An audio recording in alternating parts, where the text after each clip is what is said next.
एजाज चौधरी साहब हमारे साथ मौजूद हैं, साबिक सेक्रेटरी खारजा तो हैं ही लेकिन चेयरमैन सनोबर इंस्टीट्यूट भी हैं। बहुत शुक्रिया साहब, thank you for being with us this morning. Good morning sir. Good morning sir, हमारी क़यादत का दौरा मुकम्मल हुआ, सबसे मुलाकात हो गई, जाहिर है उसके ज़रिए हमें उम्मीद है कि जल्द किसी बातचीत की तरफ दोबारा बढ़ा जाएगा या मामले के हल की तरफ कोई पेशरफ्त होगी। लेकिन एट द सेम टाइम जहाँ माशी पाबंदियों की बात आती है और अमरीका बरमला ये ऐलान करता है, फिर चीन ये कहता है कि जी हम अपने मफादात का तहफ़्फ़ुज़ करेंगे, फिर रूस भी ये कहता है कि आप करनी है पाबंदियाँ लगा दें लेकिन हम इन पाबंदियों को खातिर में नहीं लाएंगे। उस इस डायरेक्शन में ये मामला किस तरफ जाता हुआ आपको नज़र आ रहा है, particularly as far as economic पाबंदी आर कंसर्न्ड, जो अमरीका अब हर बार इस्तेमाल कर रहा है? और साथ ही क्या ये इस बात का एतराफ़ है कि अमरीका की जो मिलिट्री मुहिम थी वो नाकाम हो गई, अब यही बचा है? जी बहुत शुक्रिया, सुबह खैर, और खुदा करे कि तेहरान और वाशिंगटन में भी ये सोच आए कि अच्छी सुबह निकलनी चाहिए। जो हरबे वाशिंगटन ने अभी तक किए हैं वो तकरीबन सब नाकाम होते जा रहे हैं। तो मुझे तो जो भी तज्जियाकारों को मैंने अमेरिका के अंदर सुना है, कोई एक भी ये नहीं कह रहा कि इन इक़्तिसादी पाबंदियों से कोई मसला हल हो जाएगा। सबका यही ख्याल है कि ईरान के अंदर इतनी इस्तात है कि वो पिछली 47 साल से जो उसने इक़्तिसादी पाबंदियाँ बर्दाश्त की हैं ये भी कर सकते हैं, और उसकी बड़ी तफसीलात बयान करते हैं कि खुराक के मामले में बड़ी हद तक खुद कफील है, एक खासा इंडस्ट्रियल इंफ्रास्ट्रक्चर भी मौजूद है। ठीक है, तबाही भी बहुत हुई है, ठीक है कि इन्फ्लेशन भी बहुत हुई है, लेकिन वो इस तरीके से उसको घुटने टेकने पर मजबूर नहीं किया जा सकता। दूसरी बात यह है कि ये जो दूसरे ममालिक हैं उनमें ख़ुसूसन चीन और रूस, आपने खुद भी जिक्र किया, ये दोनों अमेरिका की इन पाबंदियों को मानने वाले नहीं हैं। गोया ईरान के पास ये रास्ता मौजूद रहेगा। याद रखिए कि ईरान के पास दूसरा रास्ता भी मौजूद है, कैस्पियन सी के ज़रिए नॉर्थ में जो उनके शुमाल से जाता है, रूस को भी और चीन को भी। इसलिए मुझे नहीं लगता कि ये इक़्तिसादी पाबंदियाँ जो हैं सिवाय इसके कि अमेरिका की फ्रस्ट्रेशन और बढ़ेगी। लेकिन मुझे साथ ही साथ ये भी लग रहा है कि दोनों तरफ से ये तलब है, अमेरिका से भी और ईरान से भी, कि डिप्लोमेसी को दोबारा चांस दिया जाए। ये मुझे काफ़ी हद तक इस बात का यकीन है। जब हमारी आपसे बात होती है आप इस पॉइंट को ज़रूर रेज करते हैं, and ideally we would love it, the world would love it अगर ऐसा ही हो। लेकिन इतनी रोज़ एक नई घड़ के एक नई धमकी देना, अब अमेरिका का ये कह देना कि ऐसी सैंक्शंस डालेंगे जो कि दुनिया में किसी ने नहीं देखी होंगी, इशारा काट देंगे और जो इनके साथ ट्रेड करेगा उसको भी हम यही करेंगे। Where is it coming from? अगर एज यू से इंट्रिंसिकली वो चाहते हैं कि डायलॉग से ही बातचीत हो जाए, व्हाट आर दीज धमकियां? इसलिए कि डोनाल्ड ट्रंप साहब ने भेड़ों के छत्ते में हाथ दे दिया और अब उनको समझ नहीं आ रही कि जान कैसे छुड़ाई जाए, और वो चाहते हैं कि भाई मैं किसी तरीके से कोई ऐसी सूरत हाल बने कि मैं एकदम से अपनी विक्ट्री डिक्लेयर करूं और निकलूं यहाँ से। वो निकल नहीं सक रहे हैं और निकलेंगे भी नहीं, क्योंकि ये डेस्परेशन वाली चीज़ें हैं ये सारी। या तो इससे कोई नताइज हासिल हो सकते हो, मुझे तो कम अज़ कम कहीं से ये शुनीद नहीं आ रही कि इससे अमेरिका के मफाद हल हो जाएंगे। बल्कि खबर तो राइटर्स ने ये दी है कि पहले से हमारे आर्मी चीफ को उन्होंने पैगाम भेजा कि आप तेहरान में ये डिप्लोमेसी कीजिए। गोया वो दोनों चीज़ें साथ साथ चाहते हैं। असल मसला ये है कि दोनों को मैक्सिमलिस्ट पोजीशन छोड़नी होगी।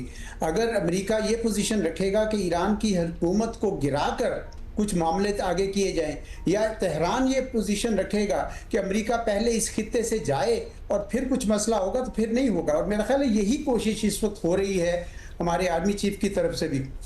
और एक बहुत इंपॉर्टेंट बात यह है कि अब चूंकि MOU के 60 दिन भी गुजर गए हैं, अब दोबारा आपको एक किस्म का कॉन्फिडेंस बिल्डिंग करनी पड़ेगी, दोबारा एतमाद साजी करनी पड़ेगी दोनों तरफ से। ये तो ईरान के ऊपर इस तरह की पाबंदियां लगा के अमेरिका ना तो ईरान को कमज़ोर कर सकेगा ज़्यादा, और ना ही मैं समझता हूँ कि मसाइल हल कर सकेगा। अच्छा, एजाज साहब ये भी बताइएगा साथ में, अमेरिका का जो अपना सुपर पावर का इमेज है उसको कितना बड़ा धचका पहुंचा है इस तनाज़े के बाद? पर्टिकुलरली हाँ जी, दुनिया की सबसे बड़ी फ़ौज, लेकिन वो फ़ौज कुछ नहीं कर पाई, तभी नेवल ब्लॉकेट की गई और उसके बाद अब मौशी पाबंदियों की बात की जा रही है। मिलिट्री कैंपेन जो ईरान के अगेंस्ट थी, वो क्या ये अब इक़दामात जो उठाए जा रहे हैं उस नाकामी का एतराफ़ है कि हाँ जी we could not gain via military campaign. क्या इस इमेज को भी नुकसान पहुंचा है, धचका पहुंचा है अमेरिका के? बहुत ज़्यादा जी, बहुत ज़्यादा नुकसान पहुंचा। लोग मिसाल दे रहे थे कि अपनी पहली टर्म में उन्होंने नॉर्थ कोरिया पे यही करने की कोशिश की जो अभी ईरान पे कोशिश कर रहे हैं, लेकिन 2-4 साल के बाद वो नाकाम हो गए। अभी नॉर्थ कोरिया दोबारा से तरक्की के रास्ते पे चल पड़ा। सुना है 3-4% उसकी इकोनॉमिक ग्रोथ हो गई है। कुछ इसी किस्म का ईरान के अंदर भी है कि ये करेंगे लेकिन ये कामयाब नहीं होंगे। उनका जो सुपर पावर का इमेज है वो बड़ा शिद्दत से मजरूह हो रहा है। अभी 2 दिन पहले उन्होंने कनाडा के साथ किया था जो 50% टैरिफ्स का, तो मैं सब कैनेडियंस का सुन रहा था उनके बयानात, तो अब लगता नहीं कि सुपर पावर के बारे में वो बात कर रहे हैं। जिस तरीके से अमेरिका का इमेज जो है ना, तशख़्ख़ुस हर तरफ से मजरूह हो रहा है, और ये जितनी देर इसमें धंसे रहेंगे उतनी देर चीन और रूस का जो कद काठ है वो ज़्यादा मज़ीद ऊंचा होगा। तो मुझे लगता है कि ये अपने तशख़्ख़ुस को, जो उनका एक सुपर पावर का स्टेटस था, उसको बड़ी शिद्दत से मजरूह कर रहे हैं। इनके लिए बहुत बेहतर होगा कि ये डिप्लोमेसी को ही चांस दें, क्योंकि ये उनके आखिरी हरबा है। बिल्कुल अस्करी तौर पर नाकाम हुए हैं और इक़्तिसादी तौर पर भी नाकाम होने के बाद तो इनकी जो सियासी साख है अपने मुल्क के अंदर भी, वो भी बड़ी शिद्दत से मुतासर होगी। ये बातें कोई तो उनको बताएगा ना। मैं तो जिनको भी देख रहा हूँ अमेरिका में आवाज़ें तो बहुत उठ रही हैं।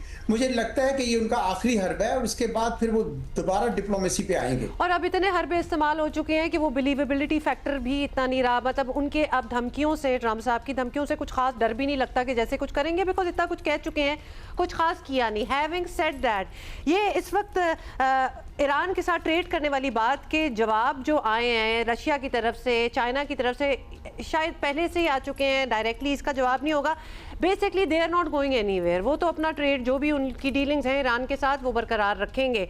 Will that cause a problem? Because America तो चाहता भी है और एक्सपेक्ट भी करता है कि जब हमने कह दिया कि कोई इससे इनके साथ काम नहीं करेगा और हम उन पर भी सैंक्शंस डालेंगे, तो छोटे मुल्क पर हैप्स जो डिपेंडेंट हैं थोड़े से उनकी एड पे, वो तो बैकफुट पे आ ही जाएंगे।